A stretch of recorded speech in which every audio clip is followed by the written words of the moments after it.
I am not riddled with ambition, so I don't feel that I have to keep working like crazy all the time. There's no wolf. No, I do it because I enjoy it.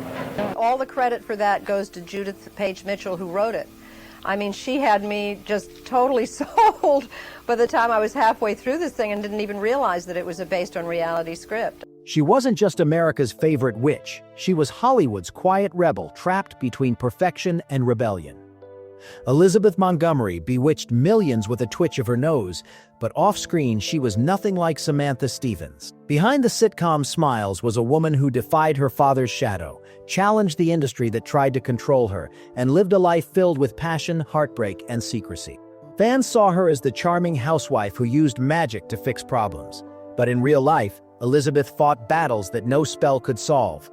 She rebelled against her powerful father, clashed with her co-stars, and risked her entire career for love. And decades later, new details continue to surface about her hidden affairs, her mysterious final days, and the eerie coincidence that she and one of her rumored lovers died the very same day.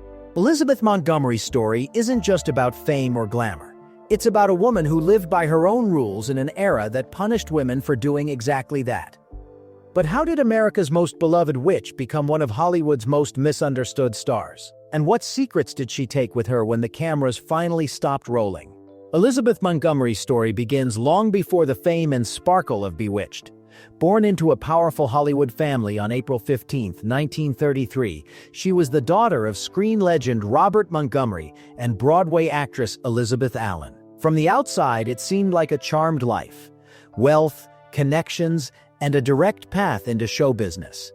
But behind the glamour, young Elizabeth grew up in a home ruled by distance and control. Her father, Robert, was known in the industry for his perfectionism and cold discipline, and that same intensity followed him into his parenting. He wasn't just a movie star, he was a man obsessed with order, appearances, and respectability. To him, Hollywood was a place of rules, hierarchy, and image, and he expected his daughter to fit perfectly within it. But Elizabeth never did. She was outspoken, emotional, and hungry for freedom.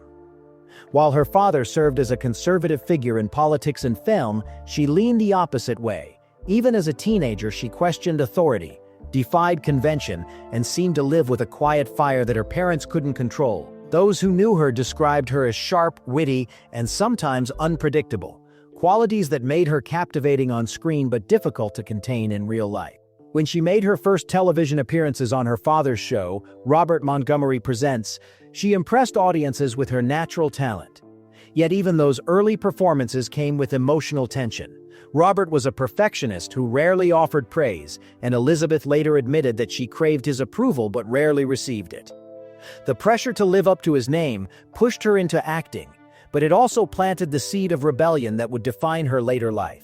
As she grew older, that quiet defiance turned into independence. She began taking roles on her own terms, stepping out of her father's shadow and rejecting the idea of being the polished Hollywood princess he imagined.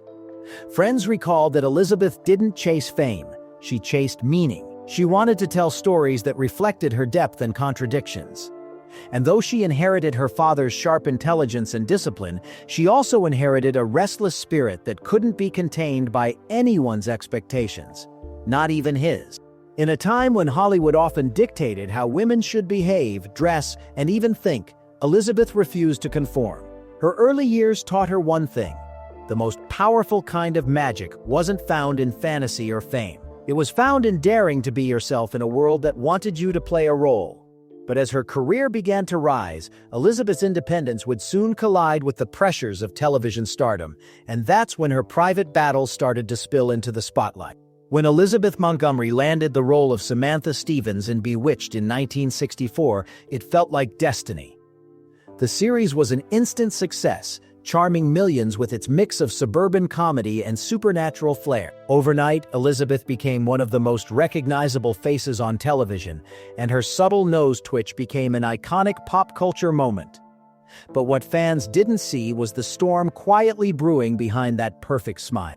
Bewitched wasn't just a show. It was a reflection of her real life in ways that became painfully ironic. On screen, Samantha was a woman trying to balance her independence and identity in a world that wanted her to play the perfect wife. Off-screen, Elizabeth was doing the same thing. At the time, she was married to producer and director William Asher, the man who helped shape the show and her image. Their partnership was creative and professional, but it was also fragile. The pressures of fame, long work hours, and Asher's controlling tendencies began to erode their relationship. As Bewitched soared to success, Elizabeth found herself more confined than ever, trapped in a show that mirrored her own struggle. She played a magical woman who had to suppress her powers to please her husband, while in reality she was fighting to express her own voice in an industry still dominated by men. Those close to her said she often pushed back against studio executives who wanted her to soften Samantha, to make her more obedient, more like the women they believed America wanted to see. But Elizabeth resisted. She subtly infused the character with her own independence and wit, making Samantha one of television's earliest portrayals of a strong, self-aware woman.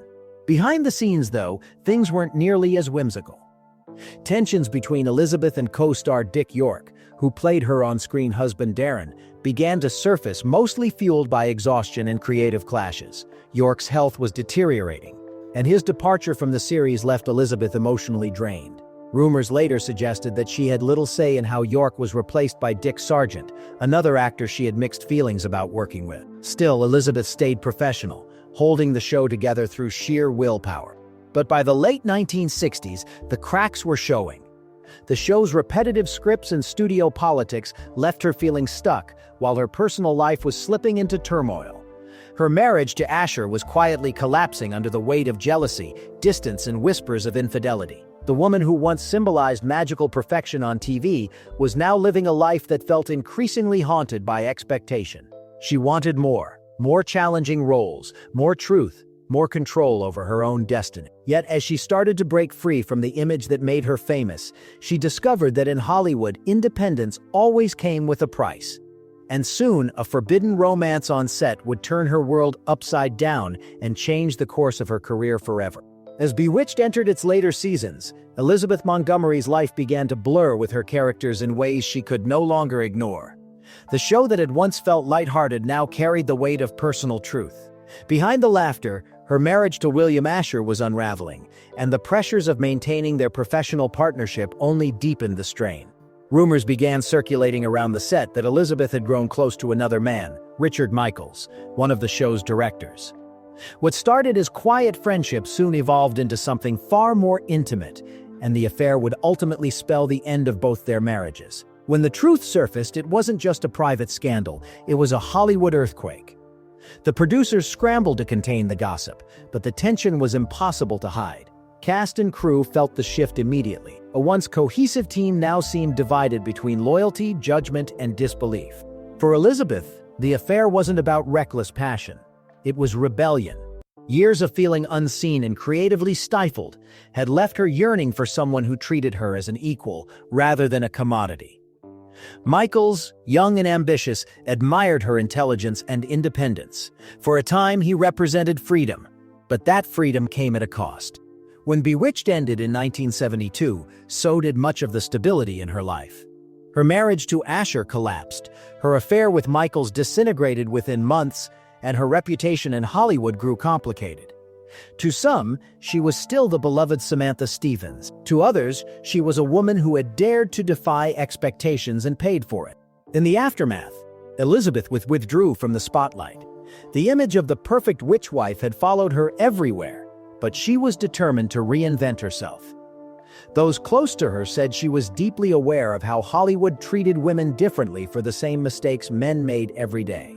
While Asher went on to produce new projects without much criticism, Elizabeth found herself labeled difficult and unreliable. Yet she refused to let the gossip define her. She spent months reflecting, quietly rebuilding her confidence, and deciding what kind of actress she wanted to be. For the first time, she began to choose roles not for commercial success, but for meaning. She was ready to shatter the illusion of Samantha Stephens forever, even if it meant alienating the audience that had once adored her. By the mid-1970s, Elizabeth's comeback would surprise everyone. Gone was the charming suburban witch. In her place was a serious actress unafraid to confront taboo subjects and dark emotions on screen. The woman who had once symbolized domestic perfection was about to become the face of television's most daring stories. By the mid-1970s, Elizabeth Montgomery was ready to burn down the image that had made her famous. Gone was the smiling witch who fixed suburban problems with a twitch.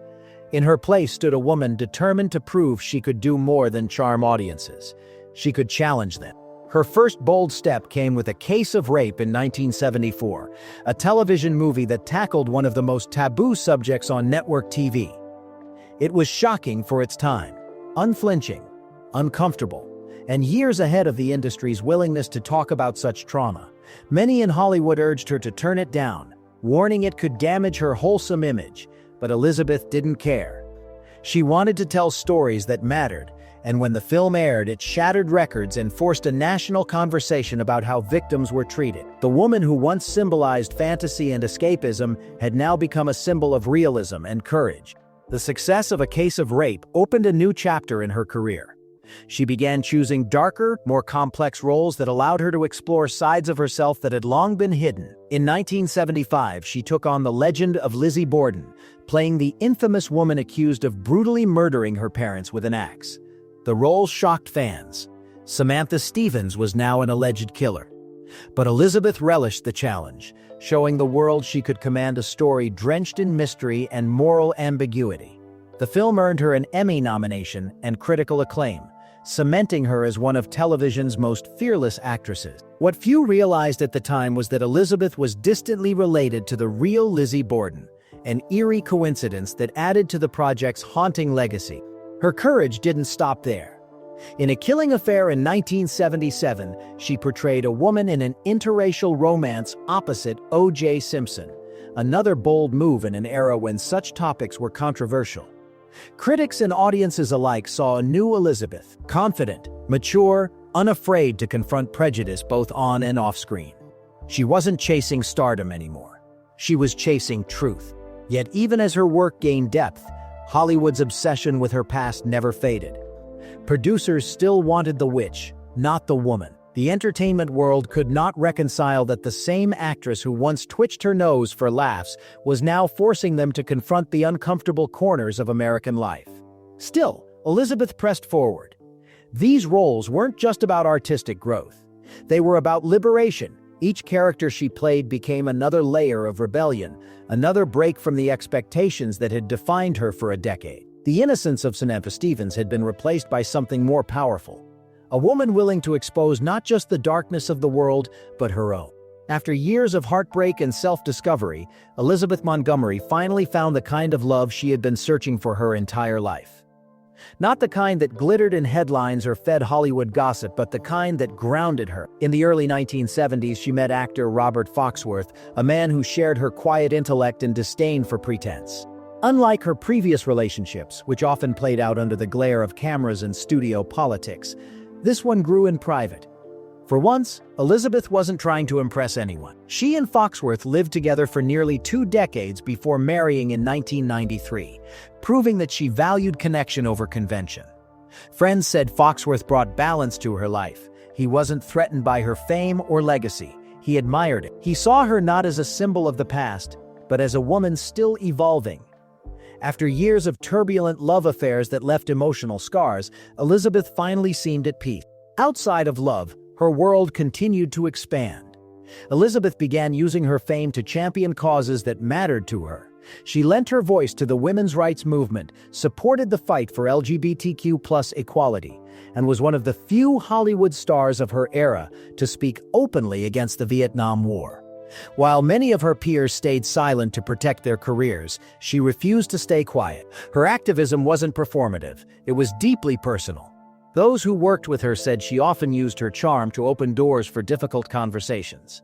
She narrated political documentaries like Cover Up Behind the Iran-Contra Affair and The Panama Deception, films that exposed government corruption and sparked public debate. Through her voiceovers, she became a storyteller for truth, using the same presence that once made her famous for magic to now make people think.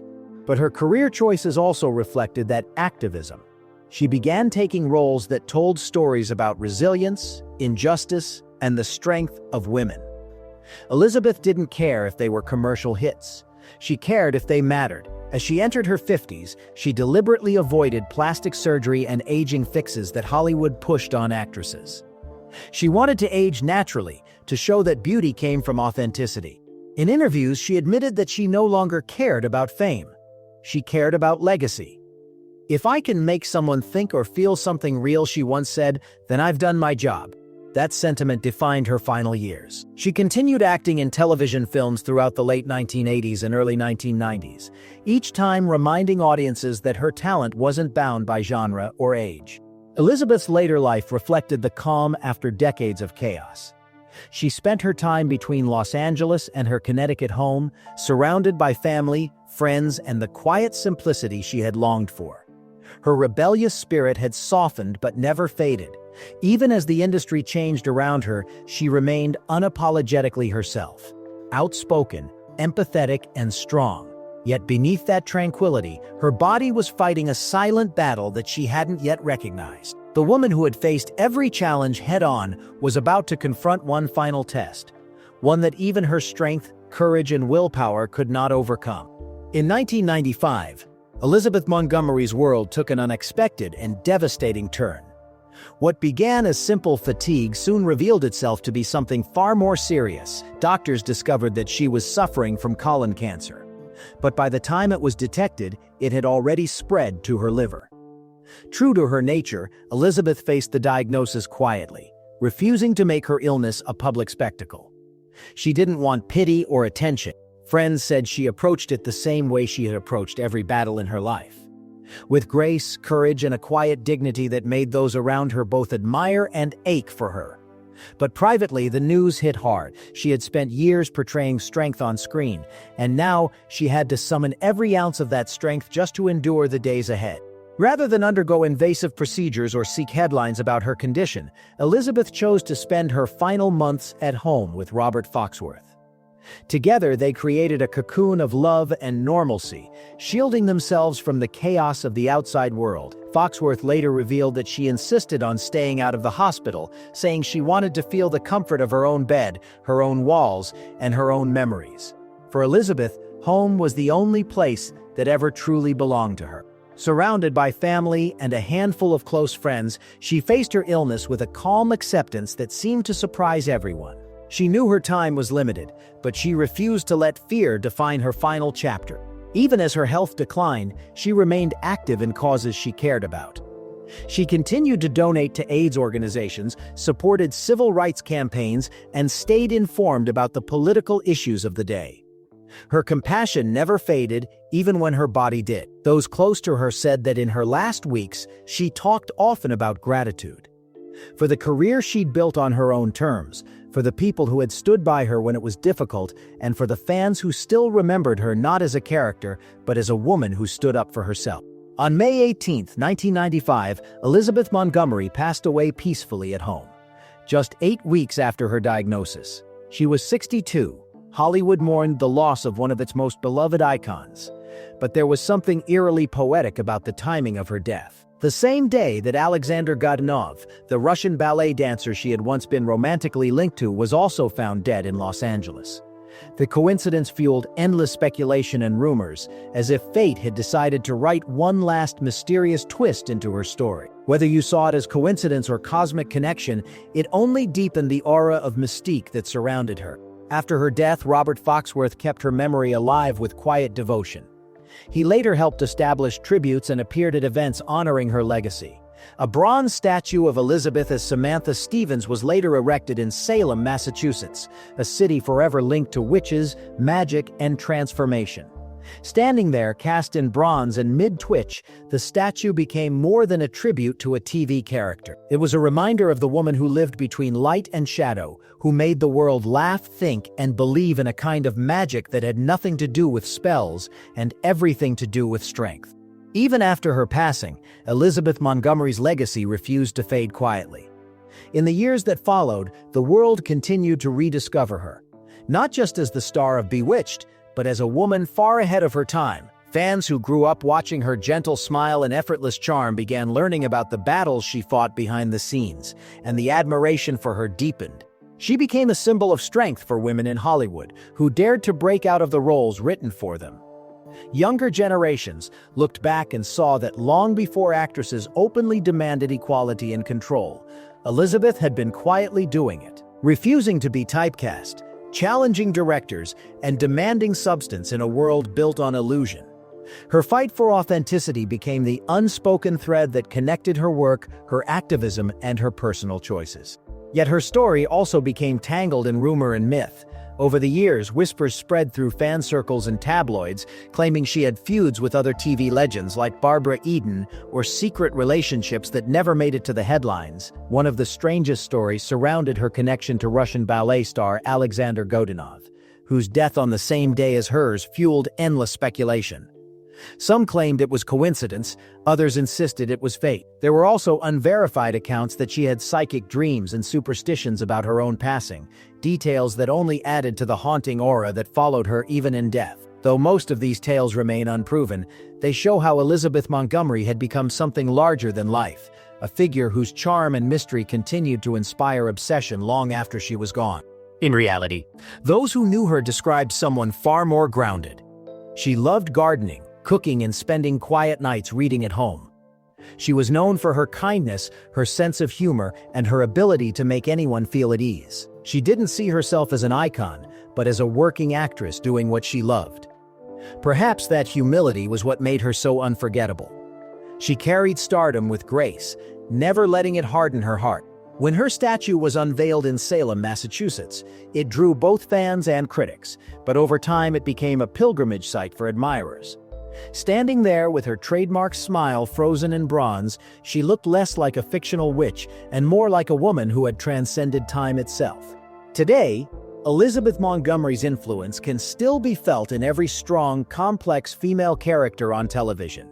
She proved that charm and power could coexist, that a woman could be beautiful and defiant, loving yet independent. Her story remains a reminder that the most magical people are often the most human, flawed, passionate, and courageous enough to live life on their own terms. She never needed real spells to captivate the world. She simply needed to be herself. And decades later, that remains the truest kind of enchantment. One that can't be undone, not even by time itself. Elizabeth Montgomery's story is one of rare honesty in a world built on illusion. She was born into privilege but fought her way toward freedom. She became famous for playing a witch, yet her real magic was the courage to live life by her own rules. Through heartbreak, scandal, and reinvention, she proved that true strength isn't about perfection. It's about authenticity.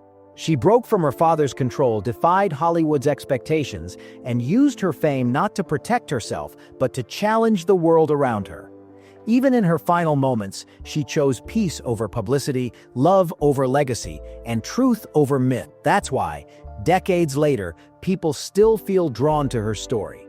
Because behind the sparkle of Bewitched was a woman who refused to live anyone else's script. She may have played a character who hid her powers to fit in, but Elizabeth never truly hid hers. Her wit, grace, and fire still echo through every actress who dares to speak her mind. And while time has blurred the lines between rumor and reality, one thing remains certain. Elizabeth Montgomery didn't just enchant a generation. She changed the way women were seen on television and beyond. If you enjoyed this deep look into Elizabeth Montgomery's untold story, don't forget to like this video and subscribe for more hidden Hollywood stories and forgotten legends. Who should we cover next? Let us know in the comments, and until next time, remember, some stars never fade. They just cast a longer spell.